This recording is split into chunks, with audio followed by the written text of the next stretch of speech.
Hello, everybody, and welcome back to Talking About Birds, the only Cardinal podcast with communication skills somehow worse than the Cardinal front office. My name is Nate, and I am joined, as always, by my co-host, Ben Samorka. That joke only made better by the fact that I stomped on your intro like 3 times before you just recorded that. Yeah, we had to do a couple takes at that. Well, this week we are talking about the Cardinal pitching staff, its ups and its downs. We're talking about the current arbitration hearings and how we think the Cardinals should handle some of their younger players. We're going to talk about notes from spring training, what our early observations are, and we're going to touch on some of the movement that is going on around the league.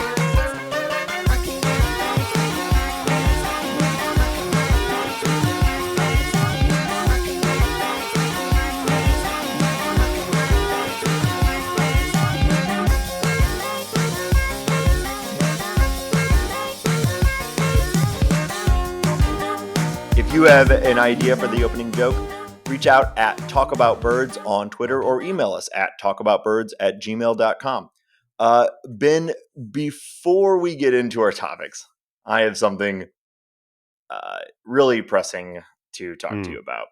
Okay. So some background here as I pull something up. So last summer, my wife, and our 2 daughters drove to Denver over the 4th of July to hang out with Ben and Mary and go to a couple Cardinal games. It was a great time. Wonderful time had by. So far. Yeah. All of this is true. It was a wonderful time. And we drove. I want to reiterate that. So I got something in the mail here just the other day. Let me grab it real quick. I thought it was at my desk, but it's next to me. Just a second. All right, I'm holding this up to the camera. Ben, can you see what this is? Definitely a QR code. It's upside down, so I can't read it. Looks like a parking notice. Parking notice. Yeah, you're moving around too much. I can't read it. I have received an $80 parking ticket in the mail from our parking at the Rockies game. If I remember correctly, and I'm pretty sure I do, we used my car, but you drove, you parked, and you paid at the little parking thing. We parked sabotage. In a lot, didn't we? What have you done to me? We parked in a lot, didn't we? Yeah, it was like one of those paid lot for the game.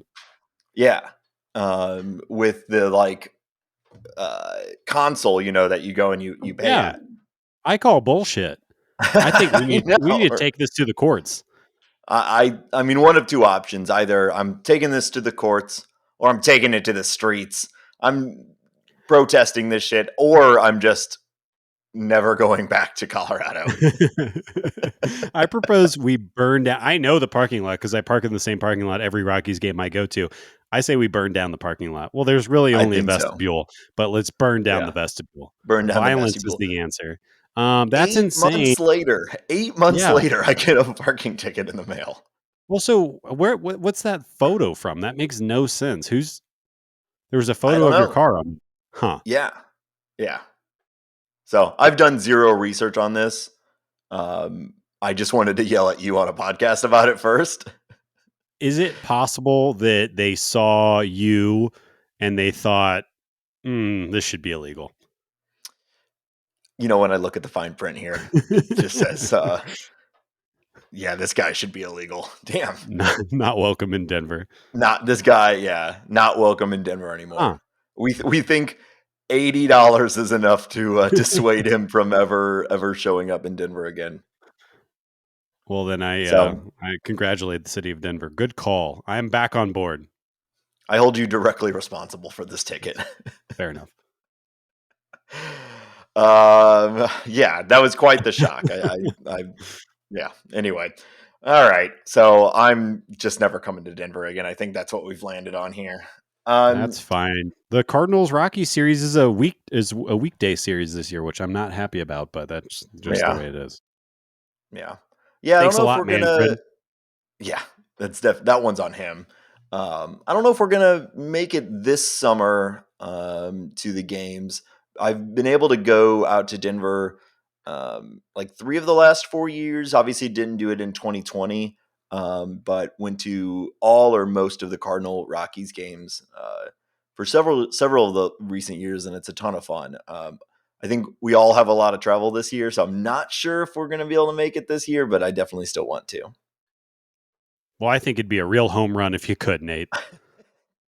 Uh, I did just buy my opening day tickets. I get to go see the Rockies and the Dodgers, and Mookie and Freddie Freeman and Turner and, well, both Turners, I guess. Or wait, yeah. Yeah. I can't even think of like list off that team, the players I'm excited to see, because the whole freaking team is an all-star roster. Will Smith, he's going to be an all-star. Mhm. He'll be the best catcher in the league this year. Who else? Kershaw. Kershaw. Yeah. Okay, we got a hot start. Let's keep going. Let's keep Yeah. going.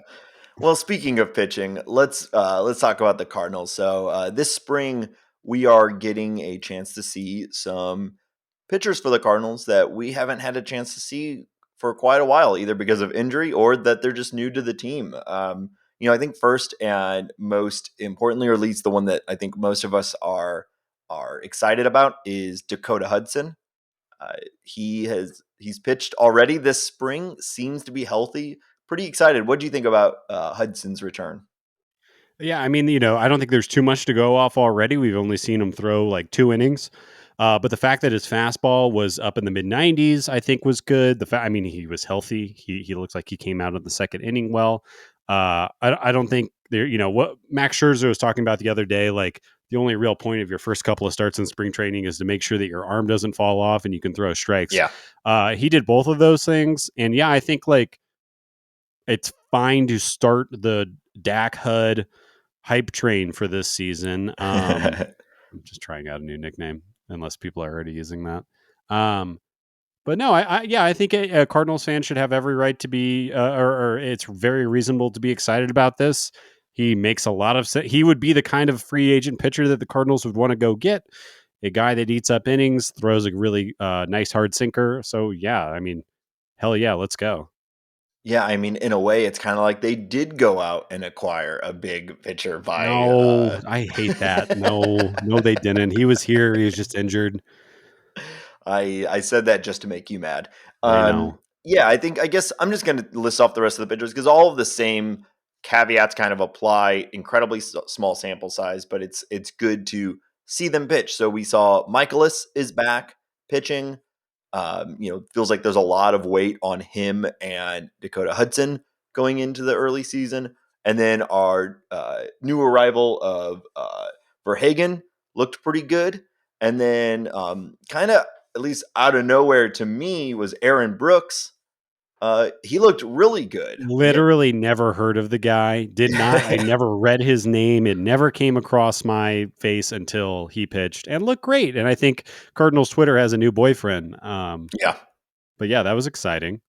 Yeah, I mean, what was it, 2 innings? But still, like, I think we're also all a little starved for baseball. And so even these guys coming out and doing a couple innings and looking not terrible is enough for us all to be like, yes, there is hope in the pitching staff. We're gonna get through this.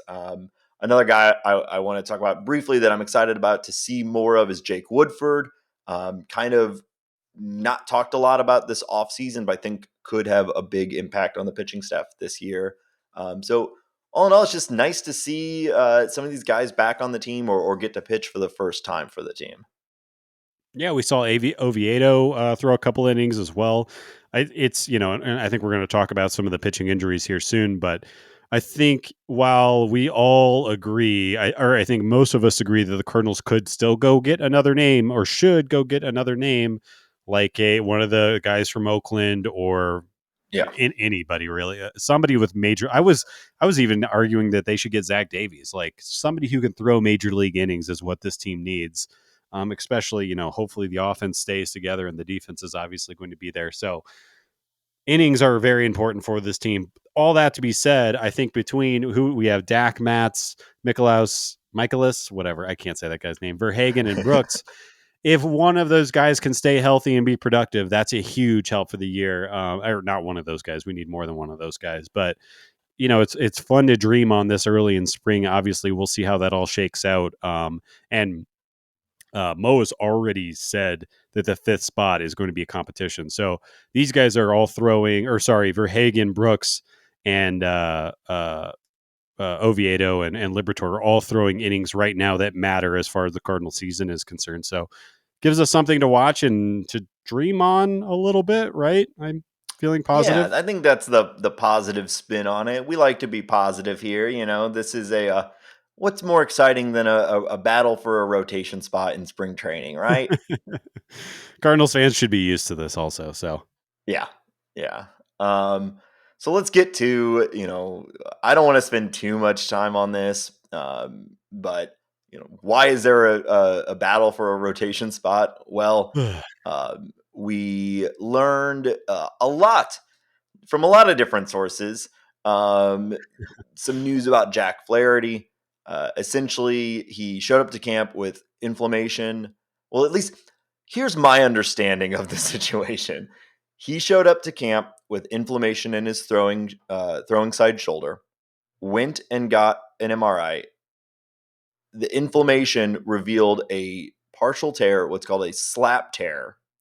The Cardinals announced that the slap tear had caused the inflammation and he was getting an injection and was going to be shut down for a couple weeks. Flaherty then came out and said, "No, I've had this tear for years, including in 2019 when he was, Cy Young level. And he actually has bursitis, and the inflammation came from him trying to make adjustments to his delivery to deal with the bursitis. Everyone stop talking about the tear. Leave me alone. I'm fine. I'll be fine in a couple weeks. Stop talking to me about this." Uh, Confusing situation. Obviously frustrating situation from a Flaherty standpoint, a guy who is extremely online and not afraid to share right. his opinions, which I think is great. Very confused at how the Cardinals decided to handle this, but ultimately, all that aside, it just means that we're starting the season without Jack Flaherty, and while he is very confident about his ability to return, it's still a shoulder injury in March, which is just not great when you think about the longevity of a pitcher going into the beginning of a full season. Yeah, and I think like obviously he is one of the best players. I think we talked about last week, maybe the most important player for the Cardinals being successful. I think you could argue for some other guys, especially on the position player side too. But he's the ace of the staff. What we were talking about last week is that it's kind of hard. Like you can only bet on Wayno so many years in a row, and I think we're Right. on year 12 or 13 of that. Like we were talking about. So yeah, it's scary. It's important. I think that the Cardinals should kind of be operating as if he is going to give us very little this year, and I think it is something to be worried about. Like I think the panic button, like hit the panic button. That's fine. Get more arms. That's fine. Um, as far as the communication in between Jack and the front office, they definitely I don't there's something weird there, and again, I don't know if it's that Jack is just really intent on making himself hurt, like he really wants to tell his side of the story, and the Cardinals have this weird conservative approach to everything including injury. Mm-hmm. But yeah, it is bizarre. I don't like we don't really deal with this very often, especially with the Cardinals or being Cardinals fans. So I'm not going to look into that too much and just kind of think like Jack's frustrated and he wants to set the record straight. Yeah. It is Yeah. odd though. I wish there was. I wish they could be a little more in line. I guess. Yeah. Who knows? If they really did know about the tear, why talk about that now in relation to the injury, unless that's what they really thought it was, that he has this tear and the inflammation is coming from that. Even though he's had it for a long time, it doesn't mean a tear can't get worse. Maybe they really did think that's what this was, but then how does he have his own? I don't know. It's all confusing. Very But weird. hopefully he got a PRP injection and hopefully he will recover and he'll be back. It's been an odd few years for Flaherty, with the 2020 season being all over the place, and then 2021 looking great, and then the injury that also not only derailed his year, but was really the beginning of the derailment of the Cardinals season. So, like you said, a lot on his partially torn shoulder here. So, Yeah. And I think like it's fair for Cardinals fans or like just baseball fans to be frustrated with this. The Cardinals have had bad luck with young pitchers. We were just yeah, talking about Dakota Hudson. He's a guy who had a great year, and then we haven't seen pitch for a while. We're about to talk about Reyes, Flaherty. It is very frustrating. We kind of thought that we were having this three-headed monster come up to the bigs and like 2.5 years of each other, and we've seen them throw a combined I don't yeah. know, 200 plus innings, like just slightly over that for three potential starters over this many years. Yeah, I don't like it. Could have done without it. Could I'll have say done that. without that. Yeah. So let's go into Reyes. Frayed labrum. Frayed. Yeah, it's frayed. Frayed. I like it hurts just hearing any part of your body being frayed. It just makes me like physically uncomfortable. I Yeah. can't imagine how it feels for him. And just layer after layer of frustration for him. I mean, what a career now of just one injury after another. It sucks. That's all that there is to say about it. I mean, how many times now have we had this hype cycle of Reyes and then something, Right. right? And So I think, talk about hype cycle. We had 3 months of, relief ace to watch, see him just yeah, buckling knees all over the National League. And then obviously he kind of tailed off a little bit, but this injury it's devastating is probably too dramatic of a word. He might come back this year. He might throw innings this year. But I think anyone trying to predict what that's going to look like, what role he's going to come, like I have no idea. Is yeah, he going to come back and starter? I know the Cardinals have said about other pitchers that they feel like they can control his work or players' workload a little bit better when they're a starter. Is that ever going to happen for Reyes? I don't know. It's this yeah. this one this one kind of tears me up a little bit more than the Jack Flaherty one, just because we It just frays you. haven't really see it. Yeah, What yeah. did you say? You said it tears you up, and I said it frays you. Oh, it phrased me. Okay, that was decent. Yeah. Eh. I was kind of fine when you just kept talking, but now you've circled. Now you've brought it back. So, I want to give the um, people, your great humor. yeah, it's just disappointing. I think there's alternate universe where oh, Frey Oh, that's even is worse. That one I should have talked over.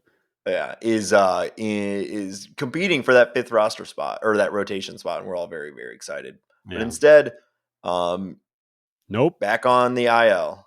Yeah. So let's move on. I think we as Cardinal fans have have talked enough about these injuries. We hope that they recover quickly and recover well. Um, Yeah. for them in their careers and also for just the Cardinals pitching staff. I think we're going to need them. I Um, think the only thing I want to add to that before we move on is that I want to reemphasize. I really think that it would make a lot of sense for the Cardinals to go find another arm outside outside of the club. I'm excited to dream on these guys from KBO and Japanese baseball and everything like that. But I think it makes a lot of sense to go get another arm that is somewhat reliable and somewhat healthy. But yeah, I'll drop it after that. can we get John Lester out of retirement? Bring him up. He's probably um, still decent. yeah. What about go get Matt Harvey? That'll help. I'm good on that actually. I'll just You don't want the I'll Dark roll the Knight? dice. No, I'll roll the dice with anybody else in the minors. All right. Yeah, I think it's pretty obvious though at this point. Barring some sort of trade, I just don't think the Cardinals have any interest in the remaining free agents. There were rumors that they were talking to Oakland about Montes or Manea. I think both would be good acquisitions. I assume they balked at the asking price. I saw some things floating around like Yepes being included in a trade for Minea or Montez, and I assume they don't want to do that. So I don't. If I were to make a prediction, it would be that the Cardinals do nothing else for this spring training, and we just roll into the season with what we have and see what happens. It's the standard Cardinal approach. Yeah, that is what they do. Well, let's talk a little bit about the current crop of young, healthy players that are going through arbitration. And I think more specifically, Ben, what you wanted to talk about in this section is like, what approach should the Cardinals take to the young group that is doing well and that is performing? Is there anyone in here that we would love to see an extension for, or some sort of collaboration with this player to ensure that they are a Cardinal for a long time? Yeah, and I think I've been on a little bit of a tirade on this subject over the past couple of days. And you and I were talking about this off pod earlier today. Even I understand that the Cardinals have this. They what is it? They file and trial. That's what they call File it. and And it's trial. just and they do the same thing to every player. And I understand why a business would aim to do that. Um, they don't want to treat anyone special. Whether you are a superstar guy or you are a guy that's, the 25th man or 26th man on the roster, you get handled the same way. I totally understand that. I think it's very stupid though. And I think that the idea that you're going to treat Jordan Hicks, who is a good player but oft injured and just has less room to negotiate at the table, the same way as Tyler O'Neill, who saved your team last year, who you traded for. You're obviously high on him. Why not make that guy feel special? And I think, to kind of, I guess, take a step back from all that, I do feel that way. I think file and trial is silly. Treat your good players better than you would treat not a guy that's lucky to be there, but a 25th or a 26th man on the roster. All that to be said, I think that now is probably the best time. You have Tyler O'Neill showed you what he is capable of. He is, I think, 26 years old. He is getting into his prime. Lock the kid up. He said earlier today that he would be more than willing to discuss an extension with the Cardinals. I say you wipe this arbitration conversation off the table and start talking about a 6-year deal or more. I don't know what that looks like, but I want Tyler into it. Like, let's give me some Tyler O'Neill into his 30s. This is a guy that could go play center, obviously could play the corner outfield and earn a Gold Glove. Show up for him. I'll let you respond to that, and then I'll rant about Harrison Bader. Thank you for letting me respond. I was about to just go off for I too could long, so tell. I was like, I'll take a Yeah, break. yeah. So I agree with you that I think file and trial is stupid. Apparently, this is pretty common. The Cardinals are not alone in this approach. For sure. It is across the board. But that doesn't mean we can't dislike it, right? Just because everyone does it doesn't mean it's the right thing to do. I appreciate the effort towards like an unbiased approach in these situations and the uncomfortable element that you could get yourself into by actually like showing some degree of favoritism in arbitration. So I get where it comes from. I think the entire arbitration system is flawed just to begin with. Tyler O'Neill today said, I get it. I'm a grown man. I can sit in a room and have people tell me why I'm bad at my job. Sure. I can deal with it. And it's like, why do we have a system where like baked into our player reward system and our player progression system, someone has to go to a courtroom and basically be told why they're bad at their job? That just seems so counterintuitive to how you would run a team or run a business or anything like that. And I do think like most players can put business and the game aside, and most will walk out of that just being like, this is just how it goes. It's not personal. But I think you're lying to yourself if that doesn't have some impact on a person and how they feel about themselves and how they feel about the organization, to have like the team's lawyers argue to a judge essentially why they're not as good as they think they are. Like, how is that actually a helpful thing? to save you uh, a few $100,000, which is like, you know, pennies to these organizations. Right. It's a very strange process, and I think Tyler, it's sorry, just to emphasize that Tyler and the Cardinals are like $700,000 off, which is a lot to you and me, but not in baseball. right. Yeah, and he got MVP votes last year. Now he's getting a big raise from what he made last year, but even still, like, it's still nothing compared to the value he brought to the Cardinals last year, and will very likely continue to bring to the Cardinals. Just on defense alone, he's so good. He can have 75% of the season he had last year from an offensive standpoint and still be an incredibly valuable player for the Cardinals. So yeah, it's frustrating. I think him himself, is saying he gets it. It's part of it. Whatever. I just think the whole thing is flawed. And for a team like the Cardinals that do seem to at least preach about themselves in a way that we are different. This is the Cardinal way. We care about player development and care about player, happiness or whatever. This is like such an obvious place where they could represent that and showcase that, and they don't, and it's frustrating. So I do agree with you though. Lock him up, sign him through, let's see one of those extensions that like a lot of other teams and the Cardinals have done, themselves. Let's extend him, give him what he wants. There's got to be a good middle ground there where you buy out his arbitration years and give him the raise that he really deserves and get a couple years of that free agency. It seems like a no-brainer, and I think you and I are both pretty convinced or pretty certain that his value is as low as it's ever going to be going Yeah. forward right now. And I think, like, to speak at it from like an economic standpoint, give the guy more money in his ARB years so that you can save money in the free agent years, which are going to be, if you do want to lock him up, are going to be vastly more expensive. If Tyler O'Neill's on the free agent market right now, he is making, it's probably around $100 million. I don't know. But I Yeah. bet a team would like, Trevor Story coming off an injured plagued year just made 100. And I think he's guaranteed 145 with that weird option thing that's going on. But like, I don't know. It makes all the sense in the world to me. I think it's weird. Like, I can't really remember the Cardinals extending a young guy since Paul DeYoung, and that worked out fine. I think we were all a little bit like, really? Paul DeYoung is getting that money? I mean, he's a fine player and everything, but a weird guy to extend. And then also just to bring up, if I had to pick another person on the list, and I'll just hit the list really quick. Flaherty, O'Neill, Reyes, Bader, Jordan Hicks, Gallegos, and Dakota Hudson.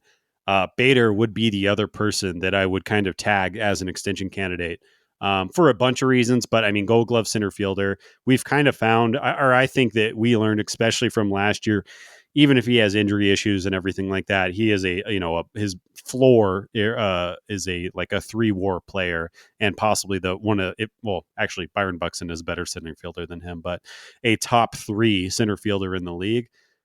Lock that guy up. Fans love him. We love to watch him. When he's healthy, he is extremely productive. And I think the good thing about him is kind of what I was getting at least, is like, even if the bat is lagging, he provides tremendous value on the bases, tremendous value in center field. I'd like to see these guys locked up. Not you, Nate. Actually, I'm getting angry and placing Me. you in Mosaic bow tie. But Mo made Don't the you put that stink on me. he Although I he think I made. could rock a bow tie. No, you couldn't. He can't. I don't think. I don't think really. Ken Eh, Rosenthal kind of can, yeah. but they obviously they picked their guys. They traded outfielders to make these three the 3 outfielders. You like them? Go pay them. Lock them up. Yeah, I find it silly, and I think like. I guess the reason that I'm all hot and bothered about this right now is because the ARB process kind of just brought it up. Oh, rather than saying, "Hey, Tyler, we love you. Be a Cardinal for this many years," like you were talking about, we're actually going to go sit at a table. And even though you had an amazing MVP caliber year last year, we're going to tell you why it actually wasn't that good and why you It don't wasn't as deserve good as you. 4.8. Yeah. You actually deserve like 4.2 or whatever the Yeah. hell the numbers are. Like, how it just seems idiotic. It's stupid. It's Yeah, stupid. I agree. Let's lock up Bader, lock up O'Neal, and then watch Carlson, Bader, and O'Neal just for the next 5 years or more as the Cardinal outfield would be so much fun. Obviously, things are going to happen over there, and in that time, and who knows what it all actually looks like. But like, yeah, I think you're right. Those guys have proven their value, and it's that they are valuable in multiple facets of the game. So even if things wax and wane, you assume they should be still uh, still contribute, even if maybe last year was O'Neal's best offensive season of his career. That would be probably fine still, because that was quite the year. Most people would kill for that being your best year in the majors. So, And also, like, anything else? Yeah. I'll move on from this, but you're building your team around pitching and defense. Those are two of the best defenders in the league. Like, you can't Yeah. upgrade from well, I already said this, but like, it is very, very difficult to upgrade in center field or left field over those two players unless you make some type of insane blockbuster trade. Um, so yeah, I think that makes sense. The only other person that I would say is interesting, but I fully understand the Cardinals for waiting on this, would be Dakota Hudson. Again, just totally fits into the mold that they're trying to make right now. He is, the prototype for what the Cardinals are looking for at pitcher right now. So that'd be the only other Yeah. guy. The other guys I get, like Gallegos, I love him, but extending a relief pitcher is kind of silly. And he's Or not. 30 already. Yeah, So, I yeah. don't love that idea. Hicks, obviously, we just haven't seen him in a while, and the other two we already kind of talked about. So, yeah. Yeah. Yeah, I think Hudson too, but I'm not surprised they maybe want to see a little bit. How's he coming back from Tommy John? Yeah, I think that's fair, but I wouldn't be surprised if they target him for an extension as well. Cool. Well, we still have plenty to talk about, but before we do that, I want to take a moment to give a huge shout out, a big old kiss to our new patron, Brandon Polk. Thank you so much for joining the Patreon. Thanks for being a part of the A Discord. kiss? Yeah, I said it. We'll lose We're patrons. We will not kiss you unless, I guess, you request it. Yeah, if you request it, I mean, come on down. We've talked about, this did not go the way I was expecting it to go. We have talked about the Patreon now on each episode. We're just really getting it started. And to those who have joined, we really appreciate it. We're trying to build a little community. Please, you can come and watch games together and talk about the Cardinals outside of Twitter and among, our community, which is just getting started. And thank you, everyone who's been a part of it. I also want to give a shout out to Lorne Bell, Avery Enthusiast STL, Cake D Chillips, Jared Elliott, Big Churro 1190, and Max Okal, all for their wonderful reviews on iTunes, on the Apple Podcast app. We really, really appreciate it. If you can't or don't want to join the Patreon, we totally understand. But if you Yes. enjoy the show, taking a few minutes to leave us a review really does help, and we are very grateful to each and every one of you who have taken the time to do that. Ben, why don't you tell everyone where they can find us on social? Yeah, absolutely. If you're not already following us on Twitter, please give us a follow at Talk About Birds. Nate's talking about it. We're trying to build our little community, and obviously, baseball, specifically Cardinals Twitter, is full of a bunch of lunatics that we want to interact with. So give us a follow on Twitter at Talk About Birds. You can also follow us on Instagram at Talking About Birds. I know that's confusing. Talking About Birds on Insta, Talk About Birds on Twitter. But thank you for the follow. Outside of that, if you want to email us any questions, if you want to know more about Nate, like Nate's been getting really into pizza over the pandemic, and he's been like importing flour from Italy and stuff like that. You want to talk to Nate about that? If it's not even baseball related, you could just email us at talkaboutbirds@gmail.com. Maybe we'll read it on the episode. Also, if you want to ask baseball questions, that's allowed too. But I wanted to make a point to open it up to personal questions about Nate specifically. So please fire those off. And again, we thanks for all the all the interaction there. And then other than that, I wanted to shout out, we are going to be recording a episode of Meet Me at Mutual Pod with C70 Daniel Shoptaw this week. That should be out Friday evening, I think later that evening. So look out for us on there. And if you're not already listening to that pod, Meet Me at Mutual, give them a follow and a like and a listen and all that good stuff. Yeah, super excited to go on that show. I think I'm going to be the third bin in a row on that show, which I feel very good about. I feel like I need to make a clarification here. You said I've been getting follow Nate at Nate STL on Twitter. Sorry, I had to stomp on you for your own plug. You said I've been getting into pizza over the pandemic. I have always been into pizza. My love for pizza that would have been you. Yeah. Yeah, is not a new thing. I have, however, been getting into crafting my own pizza. Yes, I'd love to talk about that more on the podcast. So if you have pizza or baseball related questions, what do you call the pizza flipper thing? A peel, or the peel. Wait, Nate's got a peel. Yeah, but you don't use that to flip pizzas. You take it out of the oven. You want a nice top sear on your. Oh God! Oh shit! So, I have not been making pizza, as you may have learned there. All right. Thank you, everybody. Pizza pod. Yep. We should have just started a pizza podcast. I obviously know enough to keep that going. Yeah. At what temperature do you like to flip your pizza? All right. Let's talk a little bit about spring training. Not so much pitcher related. First of all, YADI's back. Guess who's back? It's been so fun just seeing all these pictures. Yes. Waino and YADI hugging. Big YADI smile, neck tattoos looking good, everything. YADI's back in town. He's been really, thoughtful and kind of emotional about it in YADI's own way, talking about how this is his last one. He's just really trying to embrace it and enjoy it.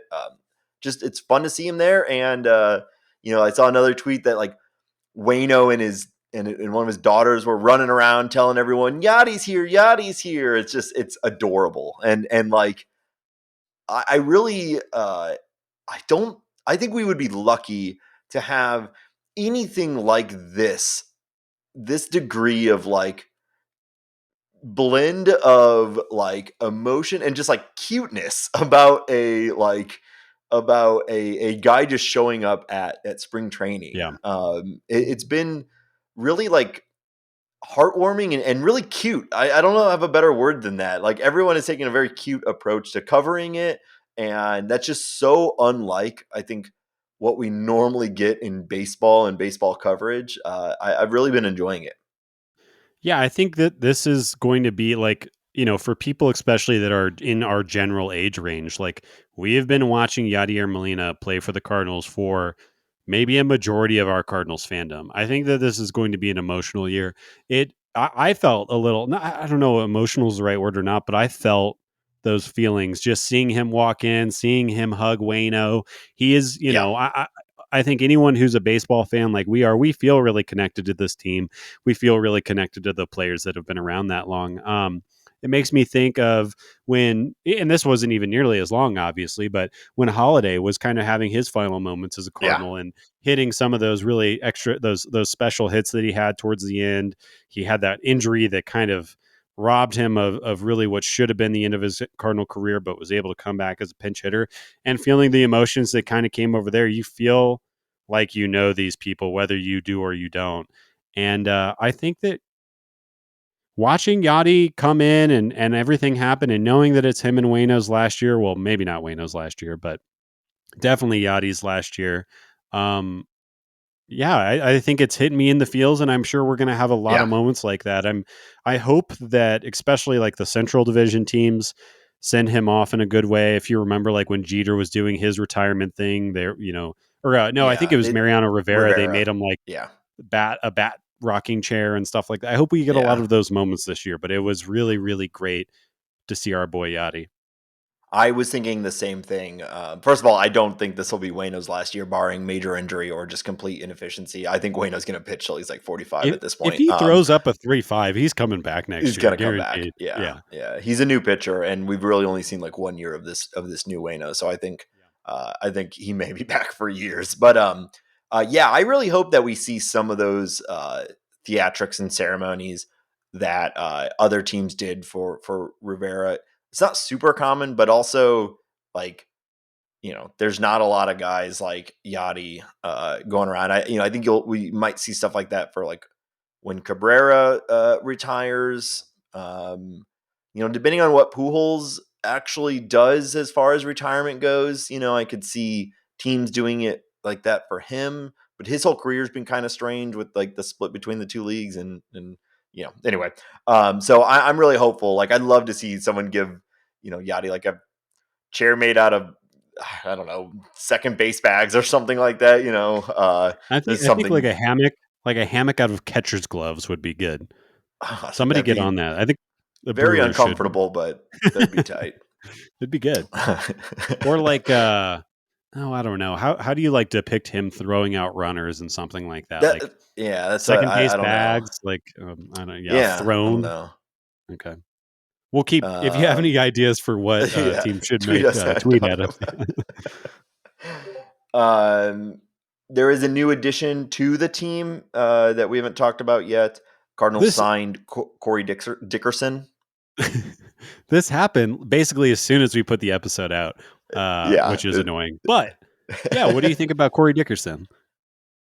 I don't think I would have ever said that this was what I wanted the Cardinals to do when looking at the offseason. I think you and I spent like 20 minutes talking about how we're very excited about a Yepez Gorman platoon or just timeshare at designated hitter. Um, but that said, I'm all for this signing. Give some more depth. He's had some pop in his career. The contract, besides, I don't really think there's any such thing as a bad 1 year deal, let alone when it's this low. Worst case scenario, he doesn't stick and he gets cut. But best case, you've added a really good depth piece that I think adds, will help add some depth to the lineup. And what was it, 815 career OPS against lefties? It was like So 845. It was a little higher even. Yeah. nice. Yeah. So like, I just this is a low risk and I'd say like medium to high reward signing, and I like it. I think it's going to take some at bats from some of the younger guys, but that's okay. They'll play their way through when they're ready. So I'm into it. How about yourself? Yeah, I think the DH makes this deal make sense. I think, Yeah. I've been kind of crying for the Cardinals to get a lefty bat for a minute here. This is definitely kind of like the Diet Sprite version of that lefty bat that I wanted. I think I was screaming for Schwarber, who ended up signing for more than I expected. Yeah. So if we're not going to get Schwarber or some other names out there or trade for some people that make sense, I think that this does make sense. Obviously, Dylan Carlson is half of a lefty bat. I think it's fun to get excited about Newt, but by no means should he be the lefty thumper on the team. So Yeah. from that point of view, I think it makes a lot of sense. He can play either corner outfield spot, which is fine. I'm not sure how much help we need there. But like I said, he can also DH a lot. And I think that there are going to be times where that makes a lot of sense. And the Cardinals, they need a lefty. He's the kind of guy that you don't expect a lot of patience from, but you do expect him to sit in there with righties, right-handed pitchers, sorry, and give a tough at bat, slap the ball with a little bit of power. I know there's been some talk about him kind of getting away from his approach before signing with the Cardinals and kind of refocusing on that. His old approach is swing heavy, mash righties a little bit. So hopefully we see that. All that to be said, totally agree with what you said. I think it's like a $4 million deal. If Newt comes out and just blows everybody up and is smacking balls all over the field, then you put this guy on the bench or put him in the minors or drop him, and you don't even notice. Yeah. So yeah, I think it's a good move, albeit extremely underwhelming. Classic Cardinals. Yeah, I Classic mean Cardinal. the bench was pretty trash last year, and some of that we have addition by subtraction where we don't have Matt Carpenter, coming out every time as our first bat off the bench. But even that aside, like the bench was pretty bad, and this is generally how you end up with a better bench than you're expecting is signing guys like this, and then maybe they have a breakout year like Brad Miller a couple years ago for the Cardinals, right? Underwhelming signing, and he came in and he was a huge piece of that Cardinal lineup for that year. He was with the Cardinals. Brad Miller and Corey Dickerson, those type of signings raise the floor of the team, which is good. Yeah, agree So totally. yeah, my analysis of the Corey Dickerson signing, good. Not bad.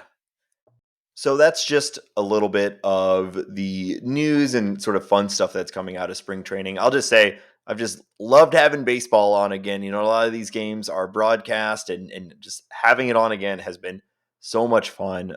Super glad to have baseball back. Let me be the first to say I'm glad baseball's back. We'll take. When are they just going to put every spring training game on the app? Yeah, I don't know. It seems that every year has been like a little bit more, so I think we're getting Yeah. there.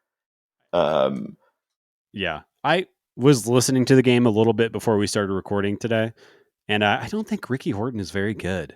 I'm kind of annoyed that he is just going to be the guy now. I find him kind of boring yeah, and like not very funny, and he's also just like not Mike Shannon.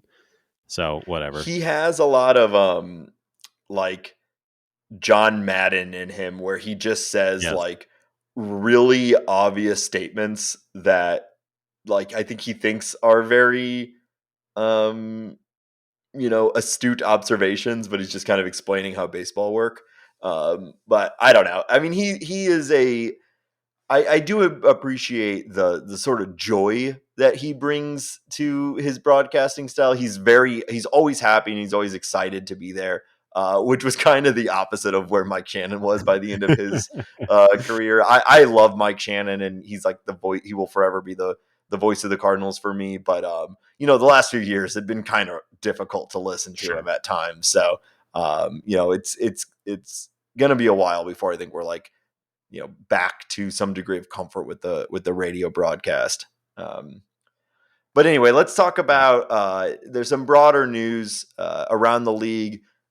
Last week we talked about how there is still some major guys on the free agent block. A lot of them have signed in the last week. I think the two big shortstops um, are off the board. One of them was kind of linked to the Cardinals, but as we predicted in the last week's episode, that was never going to happen. But Trevor Story has signed with the Boston Red Sox, which I guess I'm glad he's out of the NL. I think it's a great spot for him.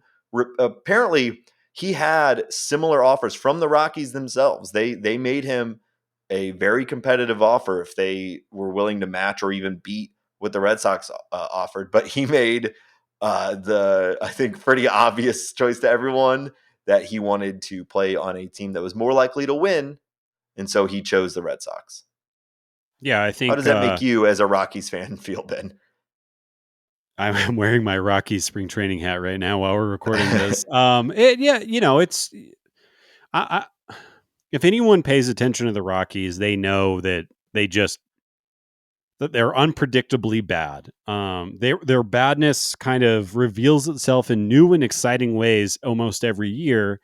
Um, but they're bad and they don't know how to put the team together. And I think the core issue with the Rockies and why they are bad is because they cannot self-evaluate to save their lives. They think, or at least their messaging to the public, is that they are competitive in the NL West.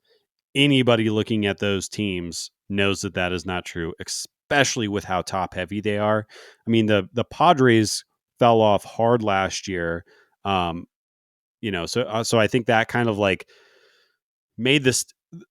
Or I guess what I'm trying to say is I don't think the standings of last year in the NL West are very reflective of the true talent of the teams in the NL West. I think the Rockies had some really good luck on the road last year, which was kind of weird. They had a good second half of what I think is a lot luck from their it was just like situational hitting going in the right time, but they just can't evaluate themselves correctly. And I think I have to imagine that Nolan Arenado was, talking to Trevor Story to some degree, talking about winning. Um, Yeah. and the Rockies just aren't going to do that. They can sign Chris Bryant. They can do whatever they want. That's not going to change that team's outlook. They need to look in the mirror and make a big change. So I think going from an owner from Monfort to John Henry, like that alone makes sense to me if I'm Trevor Story. John Henry has shown many, many, many times that he will go out and get the guy, make the trade, do whatever is necessary to get to the World Series. So it Yeah. I makes mean, all the it's sense the in the Red world to Sox. me. Yeah, Yeah. it They've makes been all the competitive sense. for 20 years now. I wish Yeah. that it wasn't that team because I like Trevor Story a lot and I don't like the Red Yeah. Sox. So, just my Yeah. own self biases. But yeah, seeing him going into Yankee Stadium, I mean, he's going to, the AL East has some ballparks that Trevor Story is going to make look very small. So that is exciting. Yeah. From a hitter's perspective, I think one of the better places he could land to help ease the concerns about the Coors effect or whatever. Yeah. A lot I of the think AL East teams. the only other thing that I think is pretty interesting about that signing is that Xander Bogaerts has an opt out next year. I almost guarantee he takes it. He'll be the youngest shortstop on the free agent market. Um, so I think that's kind of curious. Like that adds, potentially we'll talk about Correa here in a second. But that kind of changes it could change the free agent outlook next year. And if you're a Bo Sox fan, you have to say, well, yeah, why don't we just have Trevor slide back over to shortstop? And if we don't want to Yeah. re-sign Bogarts, we can go spend money somewhere else, get pitching, or do whatever else they want to do. So I think that's also an interesting thing to consider. We'll see how Bogarts does, but I'd bet $5 that he'll opt out right now at the end of the season. Yeah, I think so too. And arguably, Story is a better shortstop defensively Defensively, than for sure, Bogarts, but for sure, they yeah, have that tradition. He's been their starting shortstop for 2 championships. Like I get it. Like it may not be the best decision on paper, but there is a human element that I think is fine for them to have Trevor Story play second base and Xander play his last year probably at shortstop. But it does give them some interesting flexibility. But I should say, I hate the Red Sox, and I'm sad that Trevor Story is a member of them now too. yes, I feel like the Red Sox, to Cardinal fans, they are like they are the arch nemesis of the last decade, and to Red Sox fans are probably like, who are you? To us, but yeah, it which sucks. feels even worse. Yeah, it's what until 2016, the way Cardinal fans liked to feel towards Cubs fans is what I think Red Sox fans probably feel towards Cardinal fans. Just So brushing a fly off your shoulder. yeah, yeah. So let's talk about Correa. Definitely What in the world? the craziest What? signing, even if it's actually the lowest dollar amount. Yes, Total shocker. I was certain he was going to be an Astro again. Certainly seemed like everybody did. And instead, he signs essentially 3 1-year deals with the Minnesota Twins uh, with an AAV of $35.1 million per year, making him the highest paid position player by $0.1 million, which is why that is the dollar amount of the deal. So I guess I'll say good for the Twins, mid-market team. They've paid their players in the past, and they've shown a willingness to spend, though not like the big market teams. But I do love it when these mid-market teams go out and essentially get the guy that everyone thought would be the most expensive. And on an AAV level, he is the most expensive. But the terms of the deal, 3-year deal, opt out after each year. Really interesting and really strange, and something that I kind of feel like might end up being kind of a formula for guys like this going forward. You'll always have your Harpers who like clearly he said out front, I want years, I want comfort, I want to sign one contract for the rest of my life. I want to be done with free agency. But I think that's less the norm. And you're going to see more stuff like this where teams are willing to take that high dollar gamble on a really short term. And then the player gets the freedom also to say, like, if Correa goes and wins an MVP this year, maybe does opt out of his $35.1 million deal and compete for a $400 million deal or whatever it might be. Yeah, I think I'm shocked, honestly. I get it to some degree, sort of. I am shocked that there wasn't more money out there for him. Like when I look at the Corey Seager deal, Corey Seager got 325 million over 10 years. And yes, Correa is going to be making more than Corey Seager, but it's a 3-year deal. Corey Seager got 10 years, and the difference of the yearly salary is only a few $1,000,000. That's what I'm shocked about, is that I thought if he was going to sign a short-term deal, we would have been like $40 million. So I think that tells us that teams are more worried about his back and his health, Right. than maybe we would all think. I definitely thought that was a concern, but I just thought if you're going to do it this short, it would have been a higher AAV, even though, like you said, it is record setting. It's massive. And I think the best part of this is that the Yankees traded with the Twins so the Twins could clear salary space so that they could then go sign the shortstop that the Yankees, or at least Yankees fans, believe that they need. Just to, if you remember the Donaldson and Isaiah Kiner-Falefa and Ben Roodvert, and $50 million or whatever. But like never, if you would have asked me 3 months ago or whatever, that what is the Twins, left side of their infield going to look like, I never would have said Urshela and Correa. And I just find that to be hilarious. LOL Yankees. And their catcher is Gary Sanchez. And their catcher. The Twins, is he going to be catching though? I don't know. I'm curious about that. He just got like 10 million in arbitration or something like that. Yeah. So he's gonna start, and maybe he'll just DH, but he'll be in that lineup every day. I'll say this though, like, bad job Cashman. Looking through it in that lens, like, the Yankees are probably better than they were last year, but LOL, bad luck. Yeah. What are you doing? Yeah. Did you see that almost $1 billion this offseason were committed to just shortstops? Wow. And the Yankees were not one of them. Yeah. Who arguably have a hole. I mean, Kiner-Falefa should be good for them, but still, very strange. Yeah. And just to reiterate, I cannot believe it was the Twins. I cannot believe that was the deal. But yeah, if I could go put money on Vegas, I would say that he's there for 1 year.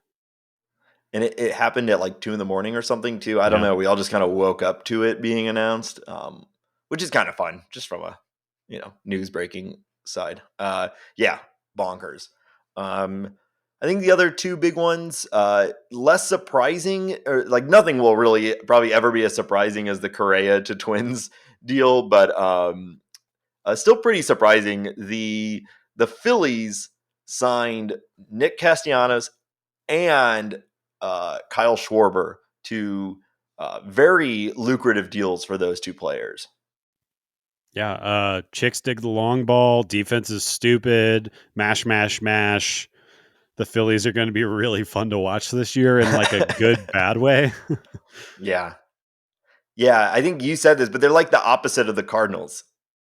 Yeah, the defense doesn't matter. Yeah, 3-run homers.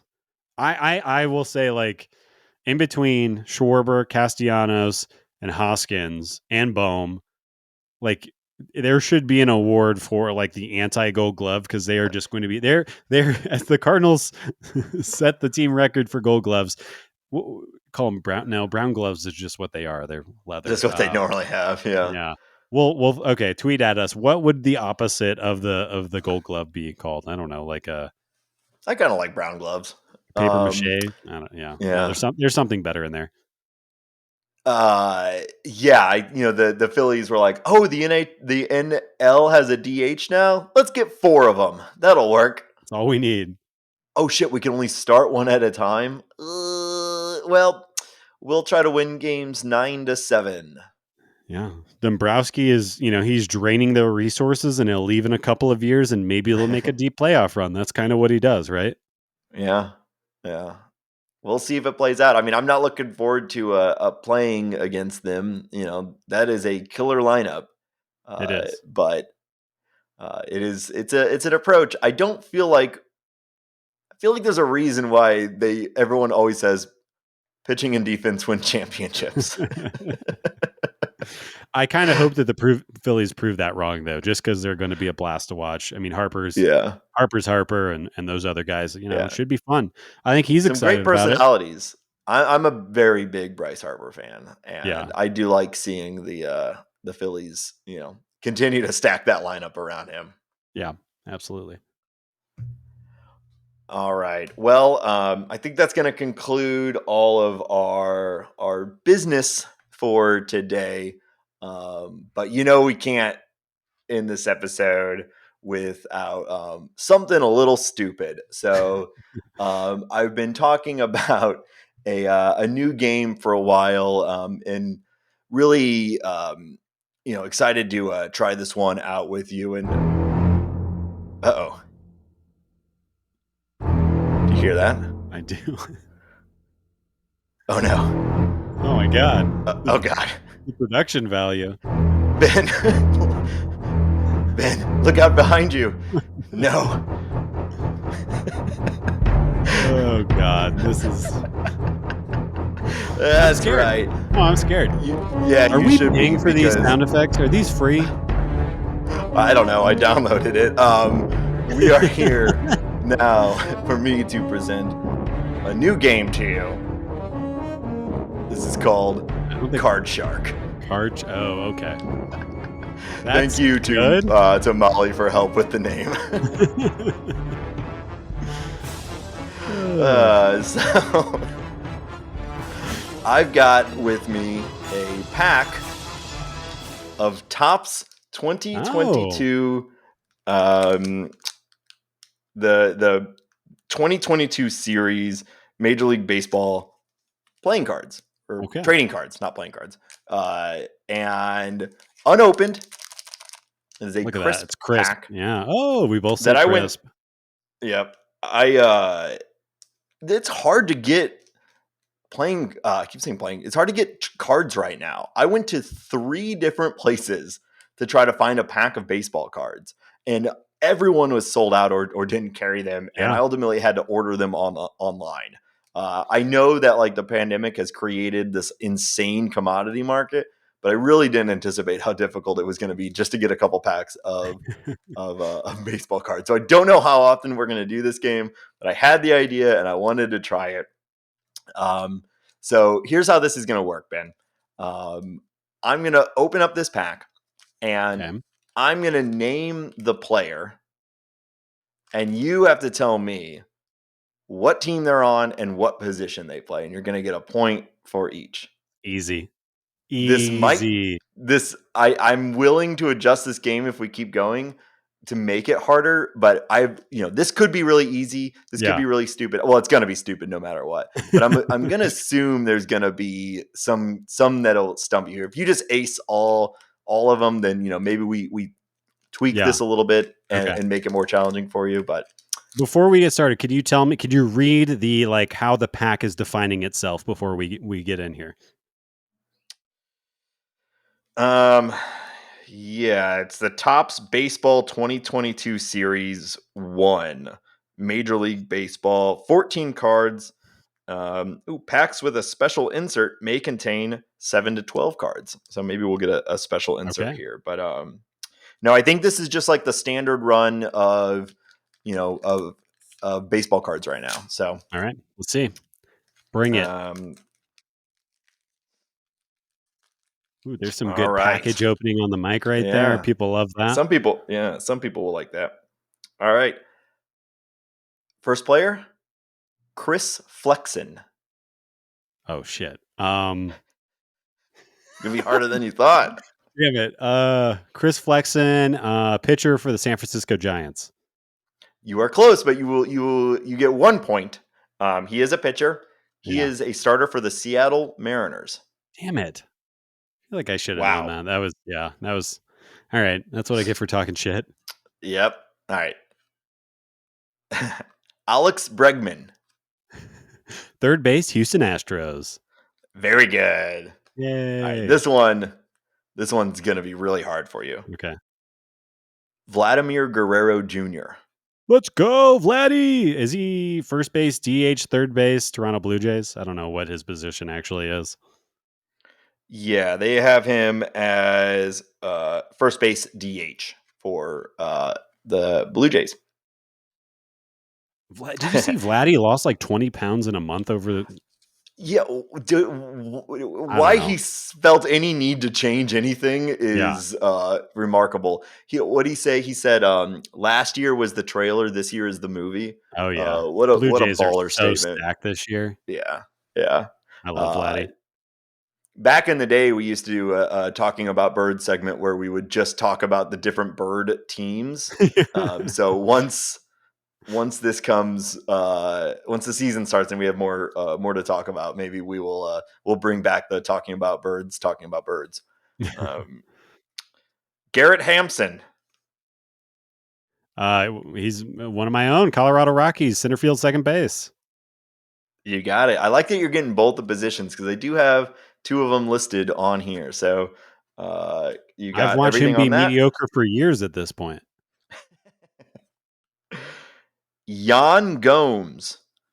Oh, shit. Well, he's moved around so much. Last year, he was a national. I believe he is a Cubby this year, and he's definitely a catcher. Yeah, it's interesting. So this is the 2022 series, but I don't know when it was printed. So this has him as an Oakland Athletic as a catcher. Oh, So he was an Athletic last year. But he's a Cub this yeah, year. Damn it. he is. You're right. So I guess maybe we should. I don't know Emails. if We it's should worth. write a strongly worded letter to somebody. How did Topps not know? My life is on the line. Here we go. Corey Seager. Texas Ranger starting shortstop, formerly of the Dodgers. They have him as a Dodger here. 325 million man. Yep. Ian Happ. Center fielder, Chicago Cubs. Nice. Had a strong second half last year. I think the Cardinals should be a little afraid of him this year.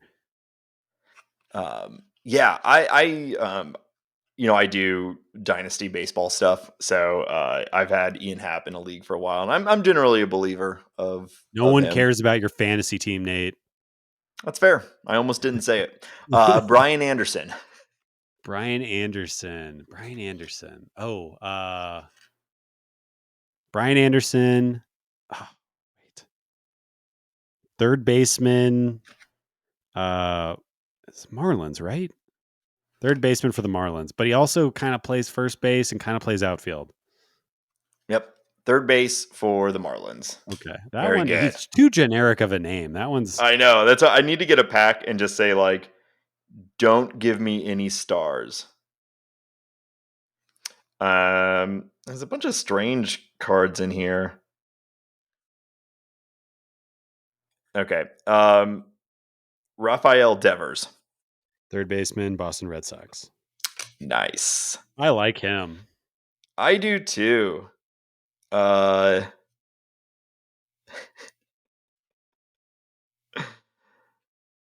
Okay, so there's some interesting. I've got some cards with 3 players on them. Okay, and they've linked them together. With a defining sort of stat. Okay. So I'll just read it. Robbie Ray, Lance McCullers, and Garrett Cole. Robbie Ray. Well, those are all 3 very high strikeout pitchers. Do you want me to say where they're playing, or is that just like I'm guessing their K per 9 is like over 11 or something like that? It would be my guess. They were the 3. They led the AL. The 3 of them in a stat. What stat was it? Strikeouts. Nope. ERA. Oh. I guess. Robbie Whatever. Ray at a 2.84, Lance McCullers at a 3.16, and Garrett Cole at a 3.23. I did not know that Lance McCullers had that good of a year last year. Yeah. I got another one of those. What stat did Vladimir Guerrero, Salvador Perez, and Shohei Ohtani lead their leagues in? Big fat dongs, home runs. Oh, weird. On the card, it says, yeah, led the league in big fat dongs. I knew it. I wrote that card. I'm impressed. Because I love them. Vlad had 48. Salvador Perez had 48, and Ohtani had 46. My guy. We're almost at the end here. Have you been keeping track of my points? No.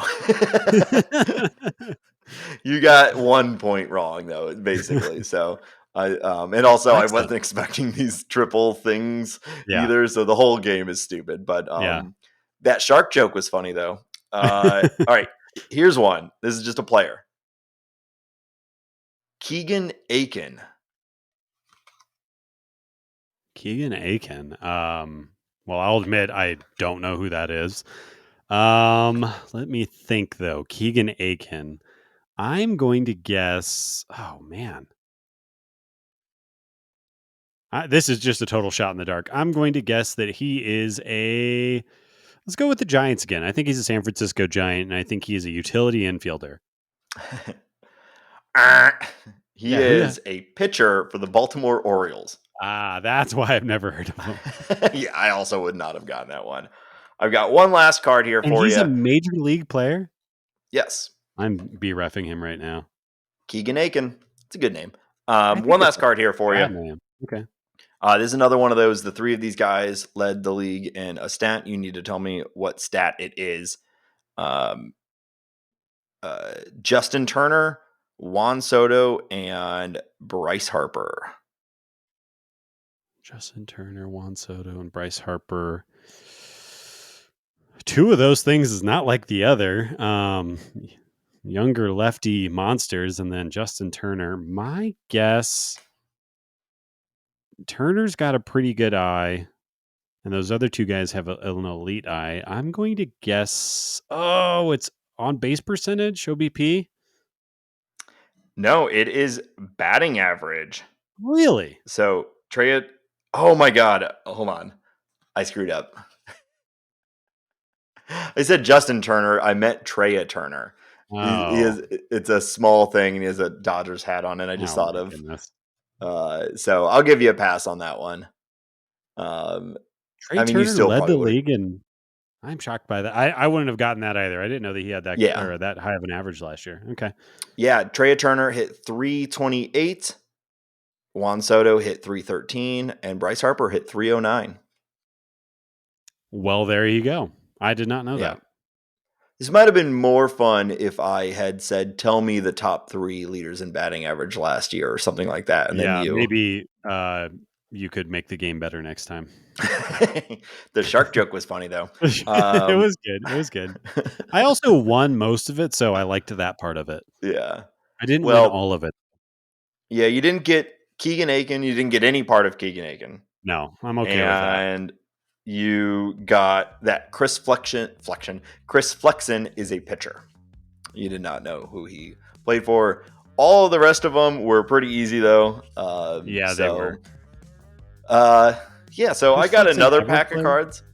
What's that? He was a Met. I thought Chris Flexen was maybe a Giant before, but no, he was a Met before, so I don't know what I'm talking about. Yeah. So congratulations, Ben. You've won this round of Card Shark. I'm very smart. And if you have an idea for a stupid game for us to play, or questions or comments on the show at all, tweet us at talkaboutbirds or email us talkaboutbirds@gmail.com. And that will be it for this week's episode. Everybody, thank you all. Go Cardinals. Thank you so much. Bye.